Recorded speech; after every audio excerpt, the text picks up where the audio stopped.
सच्चिदानंद रूपाय विश्वोत्पत्त्यादि Hathaway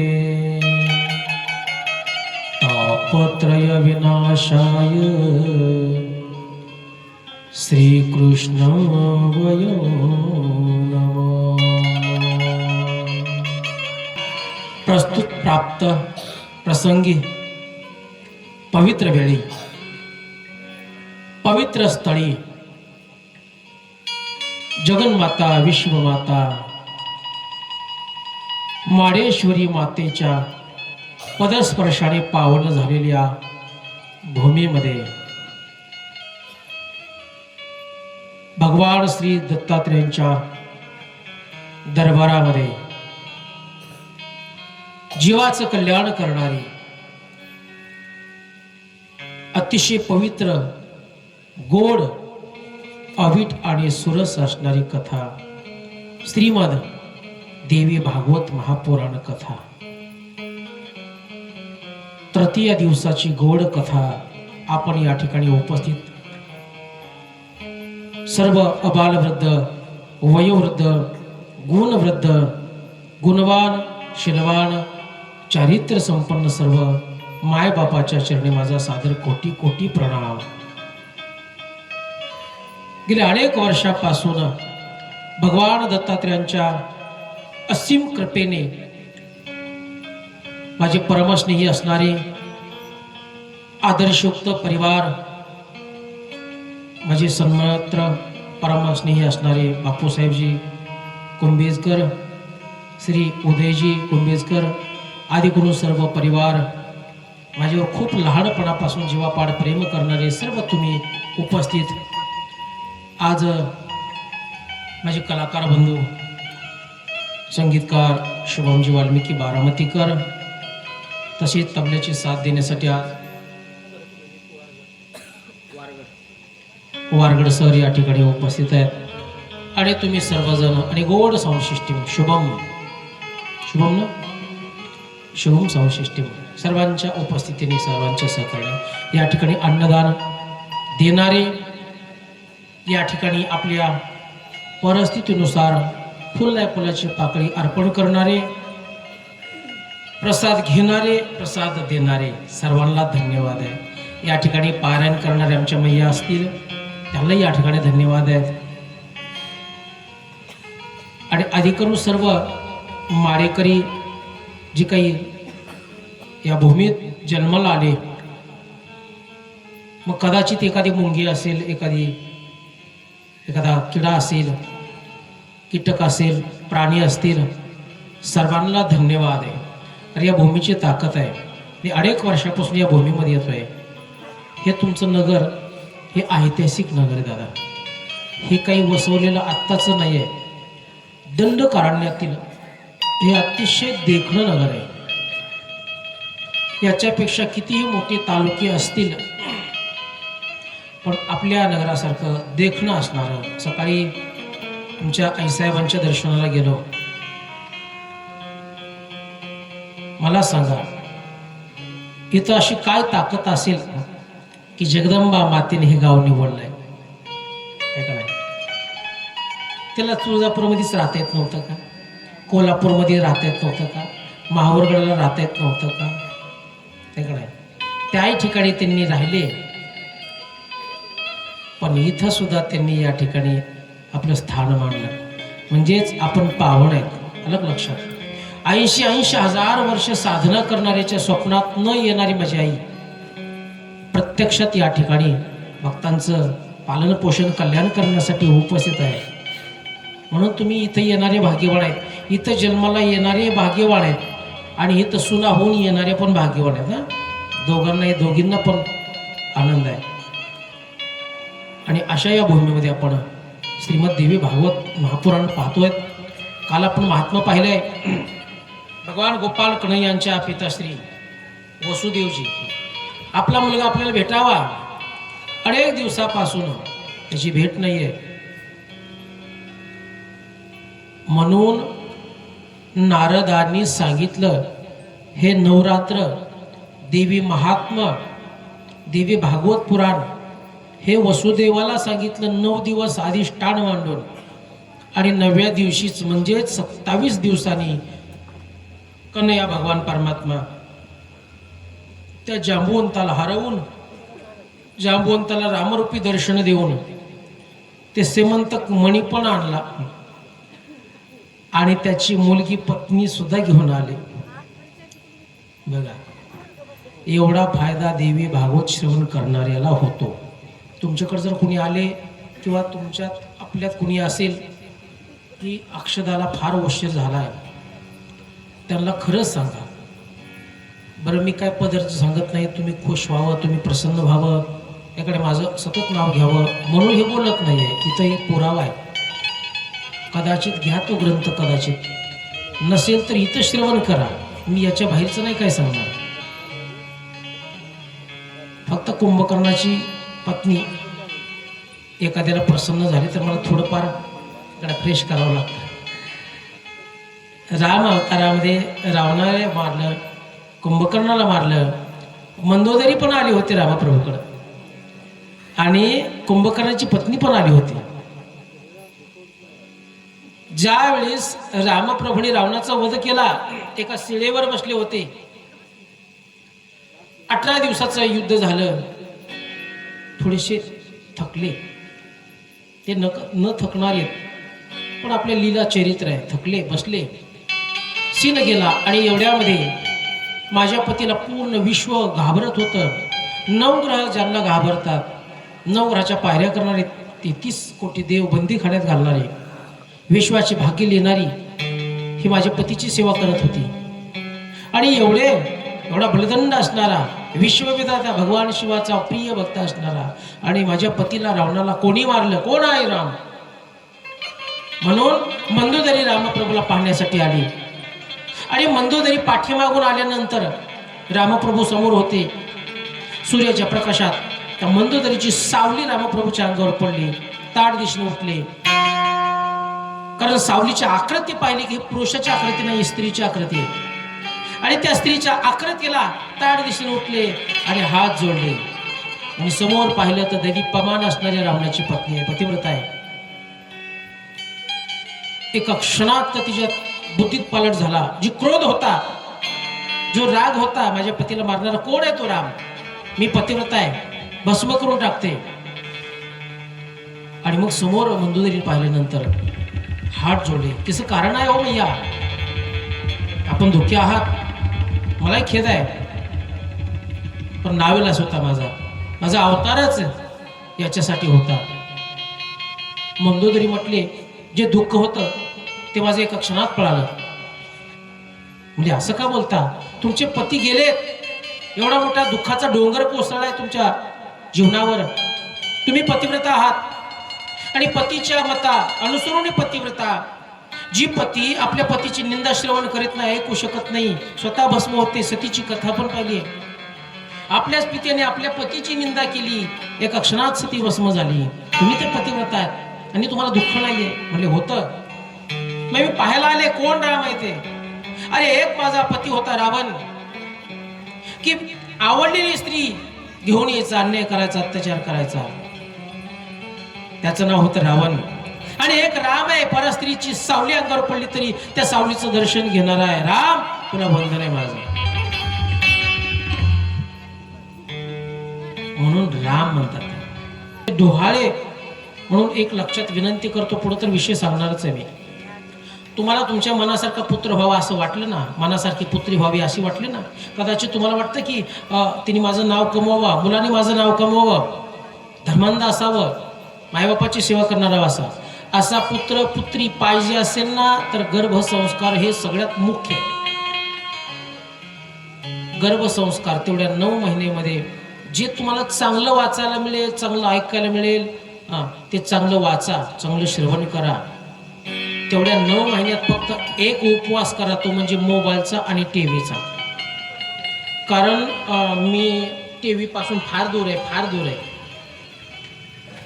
टीव्हीचा माझा जास्त संबंध नाही. कधीतरी घरी थांबलो तर तेवढ्या पुरतं ते बातम्या किंवा कारण टीव्हीच्या मालिकेमध्ये सासू सुनाचं प्रेम असणारी एखादी मालिका मला सांगा. व काय प्रेम आहे सासू सोनाचं. प्रत्येक मालिकेत सासू षडयंत्र करते आहे, सून षडयंत्र करते आहे. नुसतं वाटोळं केलं आपल्या भारतीय संस्कृतीची या टेलिव्हिजनने. तुम्ही दाखवा ना, आपण सासूचं सोनाचं प्रेम दाखवा ना. तुम्ही चुकीचे का प्रचार करताय? इतका वाईट परिणाम होतोय महाराज. तुम्हाला वाटतं का आपण नुसतं टाइमपास म्हणून बघतो महाराज, पण कदाचित ते डोळ्याच्या लोचनाद्वारे चक्षुद्वारे ते अंतकरणात उतरतात शब्द. आणि काही सुद्धा सासू सुनाच्या मध्ये कसलंच वितुष्ट नसताना सुद्धा काय बापरे. म्हणून मला आनंद वाटतो या परिवाराकडे पाहिल्यानंतर.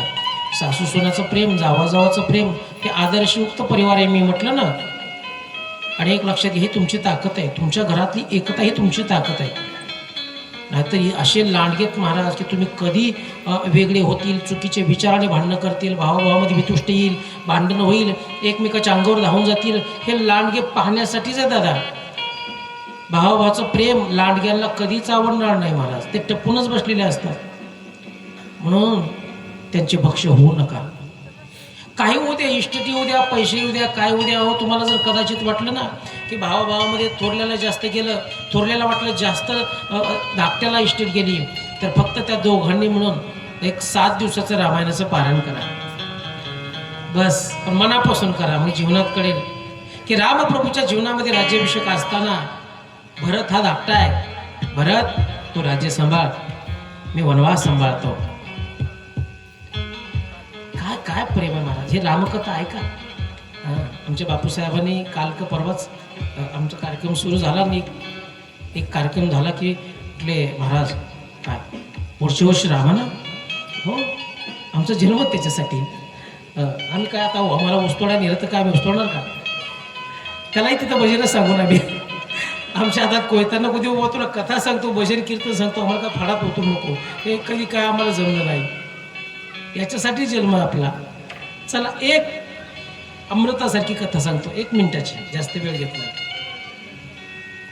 ज्या भावाभावामध्ये वितुष्ट आहे, वैर आहे, त्या दोघांना एकत्रित आणणार रामकथा ऐकवा. फक्त त्याला म्हणावा की एकदाच मन लावून कथा ऐक आणि मग तुझा काय तुम्हाला भावाभावाबद्दल विचार करायचे ते करा. रामप्रभू वनवासात गेले. काय कोमल हृदय असेल, काय कोमल शरीर असेल. अरे ज्या जानकी मातेच्या पित्यानी त्या जानकीला कधी सूर्याचं किरण दाखवलं नाही. आणि अशी जानकी सुद्धा कोमल पावलाने त्यांच्या पाठीमागं चालते. लखनजी आहेत. आणि गेल्यानंतर सगळेच येतात, सेवा करतात रामप्रभूची.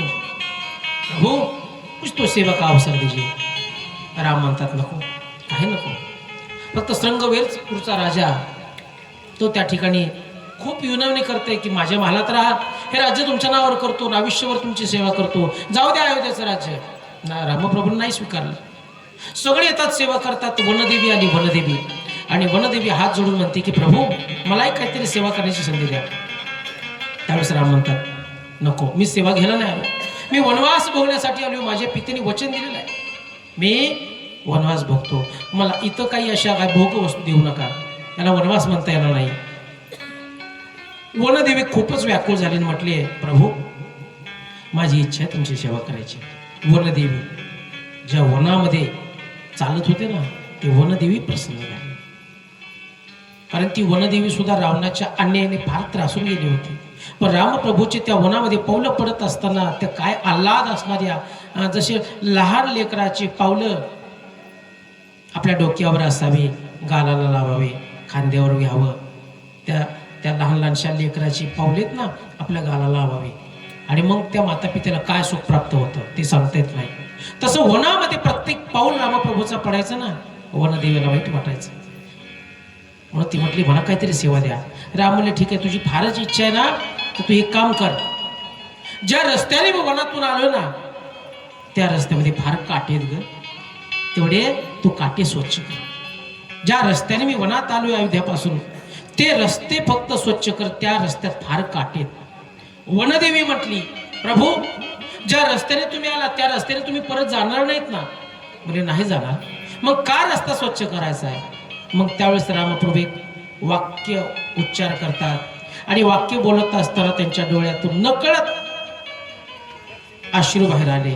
वनदेवी मी त्या रस्त्याने नाही ग जाणार ज्या रस्त्यावर काटेत. पण माझ्यावर जीवापाड प्रेम करणारा एक भाऊ आहे. तो इतका प्रेम करतोय माझ्यावर, इतका प्रेम करतोय. तो सध्या मामाच्या गावीला आहे आणि तो मामाच्या गावी असताना मी वनवासात आलोय.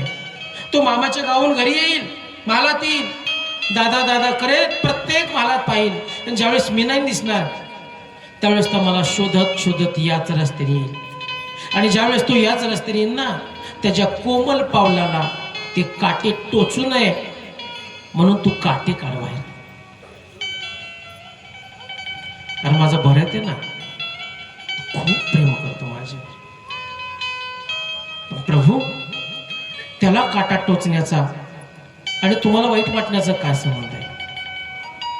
वनदेवी, ज्या वेळेस माझ्या भरताच्या पायाला काटे टोचेल ना, त्यावेळेस असा आभास होईल की याच रस्त्याने माझा दादा गेलाय आणि माझ्या दादाच्या पायाला किती काटे टोचले असतील, तो तिथंच प्राण सोडेल.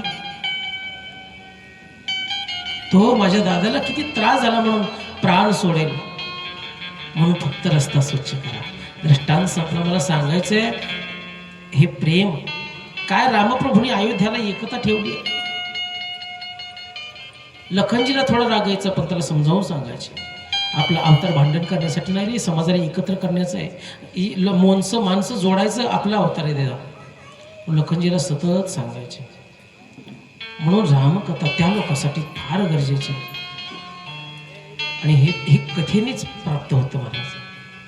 कारण जे जे तुम्हाला भावामध्ये सांगायला येईल ना, ते कुणाला तरी कमी जास्त सांगेल, आहे त्या भांडणात अग्नी पेटवेल. म्हणून बस हे प्रेमाची गरज आहे. म्हणून घरात का नाही, एक लक्षात घ्या, किती तुम्ही भावाभावामध्ये पैशामुळे वितुष्ट निर्माण झालं ना, एक लक्षात घ्या, त्या निर्जीव असणाऱ्या धनामुळे सजीव माणसं दूर होऊ नये. आणि तो पैसा तुम्ही नेणार नाही, तोही नेणार नाही, फक्त आपले विचार बाहेर जाऊ नयेत. बस सांगायचं तात्पर्य कथेच्या माध्यमातून मी एवढंच सांगितलं दादा. वसुदेवाजीने 9 दिवसाचं पारायण केलं. भगवान गोपाल कृष्ण प्राप्त झाले, भेट झाली. आणि हीच नारदजींनी कथा वसुदेवाला सांगितली. कारण हीच कथा अगस्त्य ऋषीने सांगितली आहे, हीच कथा कार्तिक मुनीने सांगितली आहे. जगदंबा मातेने पुरुषाला सोबत घेतलं, तो पुरुष आहे विश्वाचा विधाता शिव, आणि त्याला घेऊन सृष्टीची निर्मिती केली, सृष्टीरूपी पुत्र जन्माला घातला. म्हणून तिचे अनेक अवतार आहेत, अनेक अवतार आहेत. आपल्याला शिवपुराणातली कथा श्रवण करायला मिळणारच आहे थोडीफार. भगवती जगदंबा असणारी त्रेतायुगातली कथा आहे. एक बार त्रेतायुग माई शंभ गये कुंभ जर सिपाही.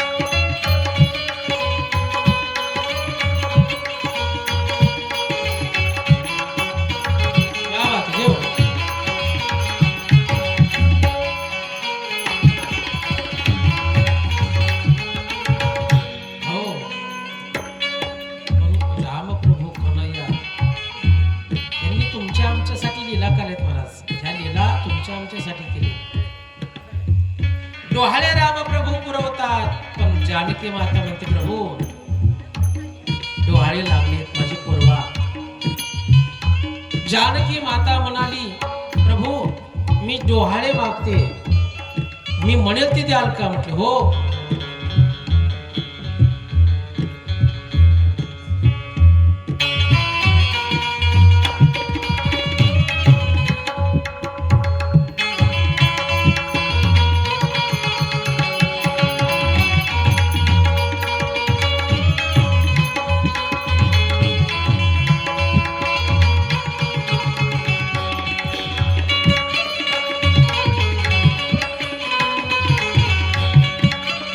जय हो.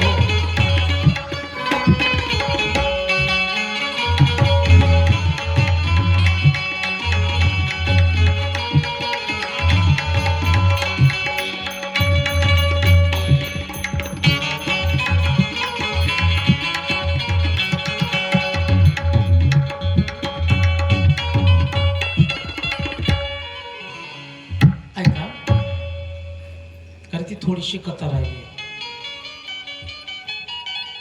राम म्हणतात, जानकी काय डोहाळे लागले, तो पाहिजे जे मागशील ती देईल मी. पण प्रभू, माझी जी इच्छा होती ना, मी इच्छा तुम्हाला सांगितल्यानंतर, मी माझे डोहाळे तुम्हाला सांगितल्यानंतर कदाचित तुम्हाला कलंक लागेल. राम म्हणतात, कलंक? हो. पण राम म्हणले, ठीक आहे, मला कलंक लागू दे, पण तू खूप भोगलेला आहे, खूप त्रास घेतलेला आहे, मी तुझी इच्छा पूर्ण करतो. सांग. काय नाही प्रभू, माझी इच्छा आहे की माझं जी बाळातपण होणार आहे ते वनातच व्हावं. महालात मला मुलं नाही जन्माला घालायची. मला मुलं हवी, पण वनात, अरण्यामध्ये माझ्या मुलाचा जन्म व्हावा, एवढी इच्छा आहे माझी. आता रामप्रभूने तर वचन दिलंय, आणि रघुकुल रीत सदाचल आरी, प्राण जाये पर वचन न जाये. ठीक आहे म्हटले. रामप्रभू उदास झाले. कलंक लागून म्हणून नाही, परसीतेचा विरह होणार आहे म्हणून उदास झाले. आणि लखनजीला बोलावलं, सांगितलं, लखन, की तुम्ही कथा ऐकली असेल, फार फार हृदयस्पर्शी कथा आहे. लखनजीला सांगत असताना प्रभू किती रडत होते, किती रडत होते. हे आत्ताच्या मुलांना, मुलींना, आत्ता जास्त शिकलेल्यांना नाही कळणार. सांगितलं, जा दूर वनामध्ये जानकीला सोडून ये. लखनजी तयार होत नव्हता, पण रामाची आज्ञाही मोडता येत नव्हती, म्हणून त्या जानकीला घेऊन वनात दूर सोडलं. आणि जवळ असणाऱ्या वाल्मिकीजींच्या आश्रमामध्ये तिला आश्रय मिळाला, आणि तिथं लव आणि कुश मुलं जन्माला आली. ही कथा माहीत नसते. लोक विनाकारण रामप्रभू सारखा चरित्रवान, मर्यादा पुरुषोत्तम, किती मर्यादा आहे महाराज. अरे, परस्त्रीची सावली अंगावर घेणारा एवढा मोठा असणारा मर्यादा पुरुषोत्तम, तो पत्नीला कधी त्रास देईल का? सावत्र आईचं वचन सांभाळतोय, लोकांना माहीत नसतं.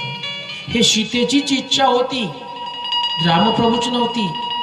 फक्त निमित्त मात्र तो रजक होता, निमित्त मात्र रजक होता परीट. कारण त्या परीटाचाही शाप त्यांना घ्यायचा होता. आता कथा लांबत जाईल, मी जास्त नाही सांगणार. पण आदल्या जन्मी पद्माक्ष राजाची मुलगी होती सीता. तिला फार पोपट, राघू मैना जोड आवडायची, म्हणून तिने बाबाला सांगितलं, पिंजरा आणून द्या. बापाने पिंजरा आणून दिला. आपल्या सख्यासहित, मैत्रिणीसहित अरण्यात गेली. एका फळांच्या झाडावर ते पिंजरा ठेवला. सगळे राघू मैना, अनेक असे पक्षी आले. तेवढ्यात ही पळत गेली, पिंजरा बंद केला. त्यात अडकली मैना. तिला घेऊन घरी आली ही, आणि त्याला, त्या मैनेला फळं खाऊ घालायची पिंजरेमध्ये, सगळं काय द्यायची. पण तिचा जो पती होता, तिचा जो जोडीदार होता, त्या पतीपासून दूर आली. त्या पतीचा वियोग सहन होईना म्हणून अन्न पाणी त्याग केलं मैनेने. आणि मग कदाचित त्या महालाचा शोध करीत करीत तिचा तो पती त्या ठिकाणी राघू आला. पिंजऱ्यात ती पत्नी दिसली, उदास रडती आहे. पिंजऱ्याच्या जवळ आला, त्याला पाहायचा, चोचीला चोच लावायचा, रडायचा. कोणीतरी आलेली चावल झाली, उडून जायचा. अनेक दिवस तो राघू यायचा. शेवटी या बंधनातून मुक्त तो होता येत नाहीये, म्हणून तिने महाराज प्राण सोडला. प्राण सोडताना त्या कन्येला शाप दिला की माझ्या पतीपासून मला दूर केलं. मी शाप देते की पुढच्या जन्मामध्ये तुलाही तुझ्या पतीपासून दूर व्हावं लागेल. त्यावेळेस तुला कळेल की पतीचा विरह काय असतोय. म्हणून राम अवतारा सीतेला 6 महिने तिकडं अशोक वाटिकेत राहावं लागलं. आता हे दिले महिन्याने शाप, पण राघूने काय शाप दिला? राघूने शाप दिला, त्यांनी तर पुढून प्राण सोडला की राज्य गादीवर जरी बसली तर मी तुझ्यावर आक्षेप घेईल. पण तुझा संसार सफल होऊ देणार नाही, म्हणून तो रजक हा राघव होता. अलग लक्षात. म्हणून त्याने ते आक्षेप घेतला. पण रामप्रभूला त्याचाही शाप स्वीकार करायचा होता आणि सीतेचं मनोरथ पूर्ण करायचं होतं. अशा कितीतरी गुंतागुंतीच्या जीवनातला तो राजा आहे. त्यांनी कधी स्वच्छंद केला नाही आहे आणि तोच अवतार आहे. राम अवतार पूर्ण आहे, पण राहिलेलं कार्य कृष्ण अवतारात पूर्ण पूर्ण पूर्ण म्हणून ही कृष्ण अवताराची कथा आहे. आणि कृष्ण अवतार मी काल सांगितलं कालिका मातेचे अवतार आहे. ती आपण कथा घेणार आहोत. एकदा त्याचं भजन होईल, मग कथेकडे जाऊ.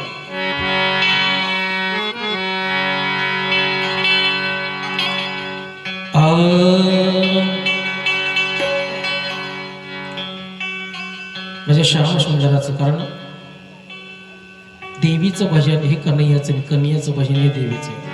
राधा कोण आहे? जगदंबेचंच अवतार आहे. आणि कन्हैया कोण आहे? जगदंबेचंच अवतार आहे. म्हणून राधाच कृष्ण आणि कृष्णच राधे.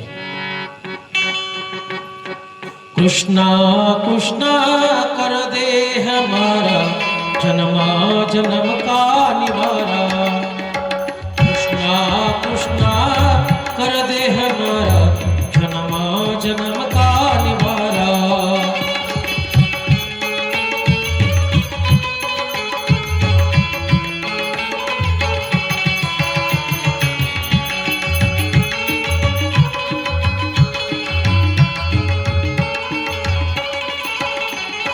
कृष्णा कृष्णा कर दे हमारा जन्म जन्म का निवारा. कृष्णा कृष्णा कर दे हमारा जन्म जन्म का निवारा.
कृष्णा मेरे कृष्णा कृष्णा मेरे कान्हा.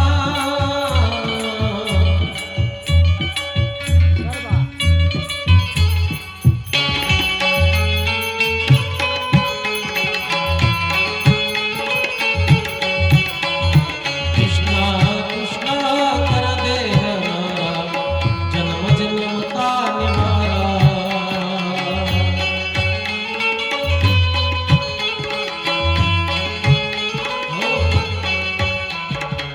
अशा असणाऱ्या जगदंबा माता आहे. तीच आपला पिता आहे, तीच माता आहे, ती विश्वविधाता आहे. मग त्या आईचं वंदन आहे. कालपर्यंतची कथा आपण श्रवण केली आहे. आजची कथा ही आपण एक महात्म्य पाहणार आहोत.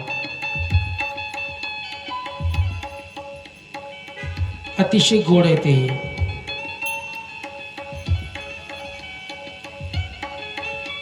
वशिष्ठ महाराज ते साधना करतात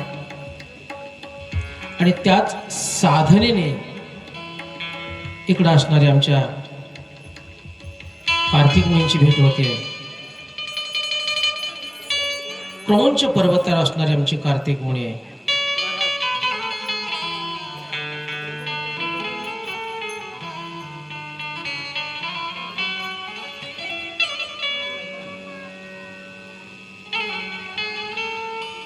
लोपामुद्रा अगस्त्य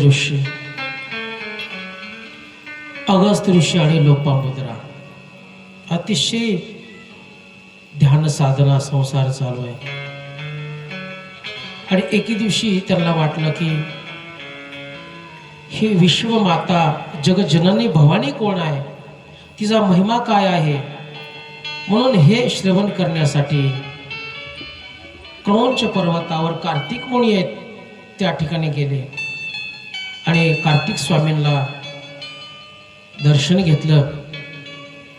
अतिशय विनयाने प्रश्न केला, हे मूळ माया कोण आहे, जगदंबा कोण आहे, हे संसारामध्ये टाकणारी माया कोण आहे, बाहेर काढणारी माया कोण आहे, देवाकडे लळा लावणारी माया कोण आहे, हे मला श्रवण करायचं आहे. कार्तिक मुनीला आनंद झाला, कारण कार्तिक मुनी एवढी कृपा आहे जगदंबेची, एवढी कृपा आहे. हा कार्तिक मुनी भगवान शिवाचा शिव तेज असणारा पुत्र आहे. कृतिकापासून जन्म झालेला आहे कार्तिक मुनींचा. कृतिकापासून भगवान शिवच आणि भयान तपस्वी असणारा. गणेश आणि कार्तिक मुनी खेळत होते. शिव पार्वती सहज बसलेले होते. जो भगवान सदाशिव आहे, कामरहित भोगरहित संसाररहित परमात्मा, सगळ्या देवांनी मिळून विष्णुदेवाकडे गेले आणि विष्णुदेवाला सांगितलं की सगळ्या देवांच्या विवाहामध्ये भगवान शिव उपस्थित आहेत, सगळ्यांच्या विवाहाला सहकार्य करतात, पण भगवान शिव विवाह करीनात. इकडे दक्ष कन्या सती जन्माला आली आणि तीच मुलगी आपण शिवाला देऊया, सगळ्यांची इच्छा होती. पण भगवान शिव श्रवण ऐकतच नव्हते, कारण काम माझ्यापासून हजारो कोस दूर आहे. काम मला घाबरतोय, म्हणजे मी काम रहित आहे, भोग रहित आहे, संसार रहित आहे, आणि अशाने माझा संसार होणार नाही आहे. बराच वेळ प्रयत्न केला, पण शेवटी विष्णुदेवाने सांगितल्यामुळे भगवान शिव तयार झाले आणि ती सती बरोबर दक्षाची कन्या असणारी विवाह झाला. पण त्या विवाहामध्ये सती आपल्या पतीचं सगळंच ऐकत नव्हते, कारण भगवान शिव त्याला सहज प्राप्त झाले होते. सहज सतीला सहज प्राप्त झाले. सती उपवर झाली. सप्तऋषी मागणी घालायला आले भगवान शिवाबद्दल आणि विवाह झाला. त्याच्यामुळे सतीला भगवान शिव कोण आहे किंमतच कळणार. प्रत्येक गोष्टीवर अविश्वास दाखवायची, प्रत्येक गोष्टीवर अविश्वास. आणि भगवान परमात्माने शिवाने सांगितलं होतं विष्णुदेवाला, माझी पत्नी योगिनी असली पाहिजे, पण तिचा जर माझ्या शब्दावर विश्वास नसेल तर मी तिचा त्याग करून टाकेल. कारण बळ संसार होत नसतो, संसार होतो विश्वासाने प्रेमाने. तिचा विश्वास नसेल माझ्यावर तर संसार करण्यात तरी काय अर्थ आहे. एक तर मी तयार नाही, म्हणून शहाणी माणसं या फंद्यातले पडत नाही. पण विष्णुदेवाचा शब्द टाळला नाही आणि विवाह झाला. जास्त काळ तो टिकला नाहीये. सती भस्म झाली. सती भस्म झाली. ती गोड कथा आहे शिवपुराणामध्ये. आपल्या पितेने आपल्या पतीची निंदा केली, त्याला राग आला आणि भस्म झाली. आणि मग भस्म झाल्यानंतर ही बातमी भगवान शिवाला कळाली. भगवान शिवाने आपली जटा उपटली, शिळेवर आदळली. त्यातून वीरभद्र मणिभद्र असणारे महान बलदंडी असणारे वीर पुरुष जन्माला आले. आणि मग त्यांनी सगळ्या देवाबरोबर युद्ध करून दक्षाचं स्थिरकमल उडवलं. भस्म झाली. आणि मग परत काही कारणाने दक्षाला जिवंत केलं, यज्ञ सांगता झाली. पण ती सती भस्म झाली. कोळशाप्रमाणे देह झाला तिचा. काय झाला? भस्म झाली, पण कोळशासारखा तिचा देह झाला. पूर्ण काळी पडली. पण भगवान शिवाला तेव्हा तिचा विरह सहन व्हायला. ज्यावेळेस भस्म झाली सती म्हटल्यानंतर आले, त्याला उचललं असं हातात आणि अनेक वर्ष, हजारो वर्ष महाराज त्या कोळशाच्या देहाला, सतीरूपी जगदंबारूपी कोळशाच्या देहाला घेऊन फिरत होते. जे भगवान शिवाकडे कार्य दिले ते कार्य तर विसरून गेले. नंदी रडताय, सगळे शिवगण विराहात आहेत. हजारो वर्ष निघून गेले. विष्णुदेवाला पंचायत झाली, कारण उत्पत्ती चालू आहे, पालन चालू आहे, पण भगवान शिव कुठेच नाही. त्यांचं जे काम आहे मोक्ष द्यायचं, संहार करायचा, ते कार्य थांबलं ना. कारण भगवान शिवाच्या आदेशाशिवाय धर्माची ताकद नाही यमाला सांगायची की जा यमा, ज्यांची ज्यांची वेळ झाली त्यांना घेऊन या. विष्णुदेवाने सांगितलं, यमराज तुम्ही का थांबलात? हे सगळे विश्व जीवन विस्कळीत झाले आहे, उत्पत्ती चालू आहे, पण माणूसच मृत पावना आहे. तुम्ही का तुमचं कार्य विसरले? यमराज घाबरले. यमराज म्हणले, मी पूर्वी टायमिंग झाला की घेऊन जायचो, कारण यमराजासारखा टायमिंग आजपर्यंत कोणीच पाळू शकत नाही. इतका वेळेचा दक्ष असणारा यमराज, इतका वेळेचं त्याला महत्व माहिती महाराज. टायमिंग म्हणजे टायमिंग. ऐका, यमासारखा वेळेचं बंधन पाळणारा दुसऱ्या या जगात कोणीच नाही. तुम्ही म्हणाल कसं काय? उदाहरण सांगतो ना. ज्या ज्या व्यक्तीची वेळ होते, मग तो जेवण करीत असताना यम म्हणतो का आता एवढा शेवटचा घास घे, मग पाणी पिन, मग नेतो. तो जेवण करत असताना घास तोंडात आहे, गिळायच्या अगोदर पण घेऊन जातो, कारण त्याची वेळ झाली ना तो घास सुद्धा गिळू देत नाही. पाणी प्यायचं एखाद्या व्यक्तीला, पाणी पिऊ देत नाही. हातात जग आहे तसंच खाली पडतो, वेळ झाली ना. तो काय कुणाचं जावाय ना उपकार करायला का? यम म्हणजे यम का, किती किती दक्ष यम आहे महाराज. बापरे. अहो एक वेळेस गरुडाची आई आजारी पडली, शेवटचे श्वास घेते, मग पाहुणे रावळी यायची भेटायला. गरुड आपली ड्युटी करून आला संध्याकाळी घरी, की आईने सांगावं गरुडा, अरे आज हे पाहुणे आले होते, आज ते पाहुणे आले होते. आणि एके दिवशी यमच आला गरुड नसताना, आणि यम आल्यानंतर आता ती गरुडाची आई वयोवृद्ध झालेली, तिच्याकडे पाहिलं ना हसला, गेला नाही. गरुड संध्याकाळी आला, आई आज कोण आलं होतं? अरे बाबा यमच आला होता आज. यम म्हटलं की गरुड घाबरला. अरे म्हटले आता यम येऊन गेलाय, यम येऊन गेला तरी माझी आई अजून जिवंत आहे, त्या आता आता बेसाद राहता कामा नये, म्हणून आपल्या पाठीवर घेतला आईला. आणि हजारो किलोमीटर असे जंगल अरण्य पार करत, पर्वत पार करत करत करत अशा घनदाट अरण्यामध्ये, जिथं सूर्याची किरण खाली पडत नाही, अशा घनदाट अरण्यामध्ये भला मोठा वृक्ष आहे, भला मोठा. आणि त्या वृक्षाच्या खोडात, भंगलेलं खोड ना, त्या खोडात आपल्या आईला ठेवलं आणि बाहेर आला. त्याला वाटलं इतक्या दूर त्याला चुकून मी आलोय. खोडाच्या बाहेर आलं की एका क्षणात यम प्रगट झाला.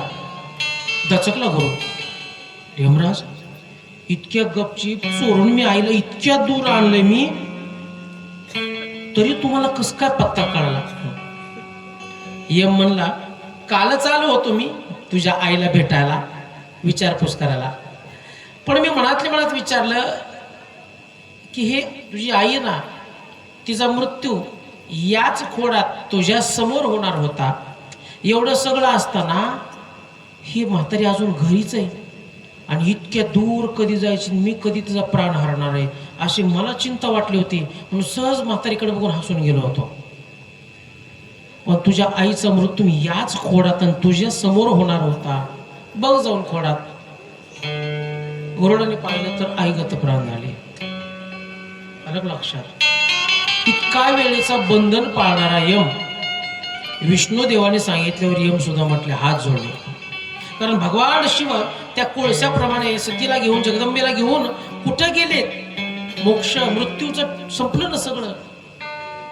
अहो महाराज, एखाद्याने एकाला विचारलं ना, बाबा तुमचं वय फारच आहे, किती वर्ष? अहो काय सांगावा, 650 वर्ष झाले बघा, काय अजून मृत्यूच येणार. 650, कोणाला 200 वर्ष झालं, कोणाला 300 वर्ष झालं, कोणाला 400 वर्ष झालं. काय काय लोकांना वाटतं की आता भगवान शिवाने कुठेतरी 1000 वर्ष जायला निघून पाहिजे. पण महाराज मृत्यू इतका चांगला आहे, जन्मापेक्षा मृत्यू चांगला आहे महाराज. आता मृत्यू किती चांगला आहे आता नाही सांगेल मी, चल सांगेल. जन्मापेक्षा मृत्यू किती देखणं आहे तुम्हाला. बस मृत्यूबद्दल प्रेम वाटेल, पण आता नाही सांगणार, लगेच शेवटच्या दिवशी सांगेल. काय सांगत हो तुम्ही. यमाला विचारलं का रे बाबा तू का मृत्यू दे ना. मी भगवान शिवाला सांगतो. यमराज मला काय सांगावं, एक दिवसाची कथा आहे. एक भगवान शिवाचा भक्त होता, राजा होता, आणि काही क्षण त्याचे उरले, पण तो राजा इतका धूर्त होता. काही क्षण तिची आता वेळ आली, त्याला कळालं, स्मृती झाली, आणि तो डायरेक्ट तिथून निघाला. काही क्षणामध्ये भगवान शिवाच्या मंदिरात गेला आणि पिंडीला आलिंगन दिलं आणि डोकं पिंडीवर टेकवलं आणि जप करू लागला. ओम नमः शिवाय नमः शिवाय, सारे बोलो नमः शिवाय. आणि तेवढ्यामध्ये मी आलो बरं का. मी आलो, त्याचा प्राणहरण केला. माझ्यासोबत माझी मुलगी पण होती. यमाची मुलगी कोण आहे, तिचं नाव आहे मृत्यू. ही यमाची मुलगी आहे. त्या मुलीने ते प्राणहरण केला, फास टाकला, घेऊन गेले. हे कळालं भगवान शिवाला, आणि भगवान शिवाला क्रोध आला की माझा भक्त आहे. आता तो भक्त अचानक झाला होता, पण एक क्षणभर त्यांनी पिंडीला कवटाळलं. भगवान शिवाला वाटलं आयुष्यभर काय केलं हे भगवान शिव बघत नाहीत, आत्ता काय करतो हे बघतात. माग झाले पाहू नका आणि पुढे जामीन आहे. माग काय झालं ना पाहू नका, पण ज्या वेळेस आपल्याला कळलं, कोणीतरी सांगते आपल्याला चांगलं वागा, चांगलं राहा, पैसे कमी येतील जास्त येतील, पण नीतिमत्ता सोडू नका, इमानदारी सोडू नका. कारण ज्याचं सज्जन सारखं हृदय ना, साधू सारखं हृदय ना, त्याच्या सतत मागे पुढे उभा राहायचं जमाने आणि आघात निवारा. तो भगवान परमात्मा असतो. मग तुम्ही म्हणता की भगवान परमात्मा असतो तर आमच्या समोर एवढं दुःख आहे, तो का आम्हाला मग काही आशीर्वाद देत नाही, आमचं कल्याण करत नाही. ते तुमचं कर्म संपेपर्यंत तेही काय करू शकत नाही. तुमचं जे कर्म आहे ना ते संपे, त्या मागचं गटोडं आणलंय तुम्ही, कर्माचं गटोडं जन्माला येताना ते भोगल्याशिवाय कसं ते तरी काय करणार. बरं आपण आपल्या प्रारब्धाचा नाश करायला तेवढी भक्ती पण करावं लागते ना. तेवढी भक्ती करावं लागते जशी सावता महाराजांनी भक्ती केली. काय भक्ती केली महाराज.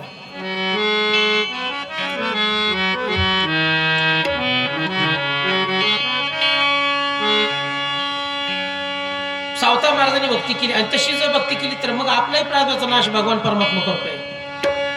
या झाडावर खुरपितात सावता महाराज, आणि झाडे फुलांनी भरलेली आहेत, आणि त्या झाडावर काही पक्षी आहेत आणि खुरपत असताना काय म्हणतात सावता महाराज. या झाडावर रागू मैना तोही विठ्ठल गे, तोही विठ्ठल गे. कांदा मुळा भाजी अवघी मिठाबाई भाजी, कांदा मुळा भाजी अवघी मिठाबाई भाजी, कांदा मुळा भाजी अवघी मिठाबाई भाजी.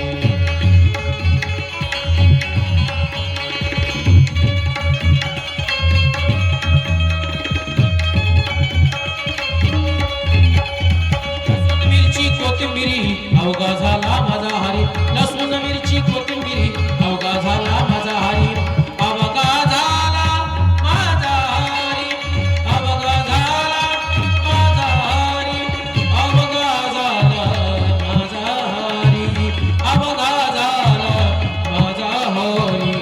आता मुळा भाजी अवघी मिठाबाई भाजी, आता मुळा भाजी अवघी मिठाबाई भाजी, कांदा मुळा भाजी अवघी विठाबाई माझी, विठाबाई माझी, विठाबाई माझी. अशी भक्ती लागते. जिकडं पाहिजे तिकडं भगवान परमात्मा, ज्याच्याकडे पाहिजे त्याला. काल नाही का शुकाचं उदाहरण दिलं मी, अशा पद्धतीने मग तेव्हा आपल्या प्रारब्धाचा नाश करतो. मृत्यूला ठार केलं भगवान शिवाने, यमराजाला यमालाही ठार केलं भगवान शिवाने. मग यमाचा पिता धर्म तो रडू लागला आणि भगवान शिवाला हात जोडले. सांगितलं प्रभू माझ्या मुलीला का मारलं. भगवान शिव म्हटले तुझ्या मुलाने मुलीने माझ्या भक्ताला ठार केला म्हणून मी त्याला ठार केला. पण म्हणजे तुम्ही त्यांच्याकडे कार्य दिले हे करायला, तुमचंच कार्य ते करतात. पण भगवान शिव म्हटले माझ्या भक्ताकडे येण्यापूर्वी अगोदर माझ्याकडे यायचं आणि मग माझ्याकडे अर्ज करायचा, आमका आमका तुमचा शिव भक्त आहे, त्याला ठेवू का घेऊन जाऊन. भगवान शिवाला वाटलं की जरा टंगळ मंगळ आहे, भगवान शिव म्हणणार जा घेऊन. भगवान शिवाला जर वाटलं ना एक निष्ठ आहे, राहू दे जरा अजून 10-5 वर्ष, म्हणून आपलं आयुष्य कमी करणारे आणि वाढवणारे भगवान शिवाय. म्हणून भगवान शिवाय एकही दिवस घालू नका. तुम्ही म्हणता मग विष्णुदेवाला अवहे दोन्ही एकच आहेत, हरिहरा भेद नाही नका करू वाद. भगवान शिवाची आराधना केली म्हणजे भगवान शिव विष्णुदेव प्रसन्न होतात आणि विष्णुदेवाची आराधना केली म्हणजे भगवान शिव प्रसन्न होतात. या दोघात नाही भेद करायचा. हे देहाने वेगळे आहेत, हृदयाने एक आहे. शिव शरदम विष्णू, विष्णू शरदम शिव. आणि मग धर्माने वचन दिलं आणि मग सांगितलं की माझ्या मुलांना जिवंत करा, मी सांगतो त्यांना. मग भगवान शिवाने मृत्यू आणि यमाला जिवंत केलं आणि मग धर्माने सांगितलं बाबा रे, मी वचन दिले भगवान शिवाला, जे शिव भक्त आहेत ना, ते भगवान शिवाला मानणारे, पूजा करणारे, त्यांना ज्यावेळेस त्यांचा प्राण हरायचा ना, भगवान शिवाला विचारले शिव जाऊ नका. आणि मग तेव्हापासून दड दड दड दड दड दड दड दड दड दड दड दड दड दड पळ सुटला कळिकाळा बापुडिया रे, पळ सुटला कळिकाळा बापुडिया रे, शिवनाम शीतळ मुखिका कापडिया रे, शिवनाम शीतळ मुखीश्वर कापडिया रे. हो, कापडिया म्हणजे कावडिया, कावडिया म्हणजेच आपण नाही का कावड यात्रा. म्हणून पळ सुटतो कळिकाळा, कळिकाळ म्हणजे हे माहित ना, हे सुद्धा घाबरतोय. जे ते होईल हरिकथा, नका जाऊ तेथे तुम्हा नाही सत्ता. जे ते होईल हरिकथा, सदा नाम घोष. जिथं भगवंताचे चिंतन चालू आहे तिथं नका रे जाऊ. म्हणून भगवान शिव त्या सती मातेला घेऊन, जगदंबेला घेऊन गेले. पण शेवटी भगवान विष्णुदेवाने विचार केला की आता हे जग विस्कळीत होईल, म्हणून अंतकरणातून साधना केली. कुठे भगवान शिव ते पाहिलं, तिथं गेले. आपल्या सुदर्शन नावाच्या चक्राने त्या कोळशाप्रमाणे देहाला स्पर्श केला चक्र, आणि चक्राचा स्पर्श झाला की त्या जगदंबेचे 52 तुकडे झाले आकाशात, आणि ते तुकडे 52 ठिकाणी पडले. तेच 52 शक्तिपीठ आहेत. आणि 52 शक्तिपीठापैकी सगळ्यात म्हणजे सगळेच भगवती जगदंबेचे रूप आहेत ना, सगळेच फल देणार आहेत. त्यापैकी कामाक्षी आहे, तेही वन होतं कामपूरक. त्या कामपूरक वनातच ते भगवतीचं एक अंग पडलं.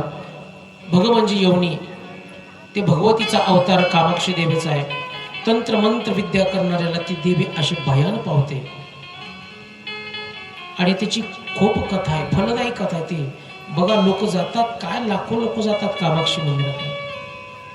हे सगळे अवयव ज्या ज्या ठिकाणी पडले त्या त्या ठिकाणी शक्तीपीठ झाले. ते 52 शक्तीपीठ आहेत. आणि महाराष्ट्रात 3.5 शक्तीपीठ आहेत. मग 3.5 शक्तीपीठ आहेत, मग 3 पूर्ण आहेत तर एक अर्ध का, तर त्याचाही अर्थ सांगतो. इथं आपल्या माडेश्वरी मातेच्या मंदिरात फक्त माता एकटीच आहे का? फक्त ह्या जगदंबेचीच मूर्ती तिथं आहे का अजून कोणी आहे? दर्शनाला गेलात ना तुम्ही, अनेक मूर्ती आहेत. त्यात सकाळी मला एक कन्हैयाची मूर्ती दिसली बघा, फार पुरातन आहे. आणि 2 देवीच्या मध्ये बासरी हातात घेतलेली मूर्ती, मी फोटो काढला. कितीतरी वर्षाची, पण थोडं दुर्लक्षित राहिली मूर्ती ती. कदाचित राधा रुक्मिणी असतील किंवा राई रुक्मिणीबाई असतील. भगवान जगदंबा मातेच्या डाव्या बाजूला भगवान शिवाचं अप्रतिम मंदिर आहे. कारण भगवती शिवाशिवाय कुठं जाऊ शकत नाही. जिथं जिथं भगवान शिव शक्ती आहे त्याला म्हणायचं पूर्ण शक्तीपीठ. कोल्हापूरला जावा, तुळजापूरला जावा, देवीच्या समोरच भगवान शिवाचं मंदिर आहे. पण आपण त्या गर्दीमुळे किंवा आपल्या डोक्यात एकच असतं म्हणून आपण वळतून डायरेक्ट तिकडे पाहतो, पण अगोदर इकडे पहा. भगवान शिवाचं दर्शन घ्यायचं. नाही तुम्हाला दिसली मूर्ती तरी हात जोडायचे. तुळजापूरला जावा, जगदंबे मातेच्या इकडे कोल्हापूरला जावा. एक आराध्य शक्तीपीठ आहे ते म्हणजे सप्तशृंगी, जिथं भगवान शिव आत्ता बसविली पिंड, पण मुळात जिथं भगवान शिव गेले नाही सतीबरोबर ती आराध्य शक्तीपीठ आहे. आणि हे पूर्ण शक्तीपीठ आहे. आणि तसेच या भारतामध्ये 52 शक्तीपीठ आहेत. त्यात तिकडं पाकिस्तानमध्ये पण एक अवयव पडला. चला, मला सांगायचं तात्पर्य आहे. आणि ती शक्ती जिथं जिथं आहे, वैष्णवदेवी असेल, हे विश्वाची माता असल्यामुळे आईला लेकराची काळजी असते. म्हणून पती जन्माला माझे उदरी, मी झाली तयाची नवरी. हे जगदंबा माता आहे. काल मी सांगितलं ना, विमुख जननी माया, वैष्णवी माया आणि आल्हादिनी माया, 3 माया आहेत. त्यापैकी आपल्याला जन्मवरण करणारी ही विमुख जननी माया आहे. आणि हे कार्तिक मुनी कुणा ऐकायचं आहे म्हणून बघा, अगस्तिका सामान्य माहित आहे. अगस्त ऋषी सामान्य आहेत. एका गोटात समुद्र पेरलेले अगस्ती आहेत, ते सामान्य नाहीत. आणि मग विचारल्यानंतर कार्तिक मुनी कथा सांगतात. काय गोड कथा सांगतात.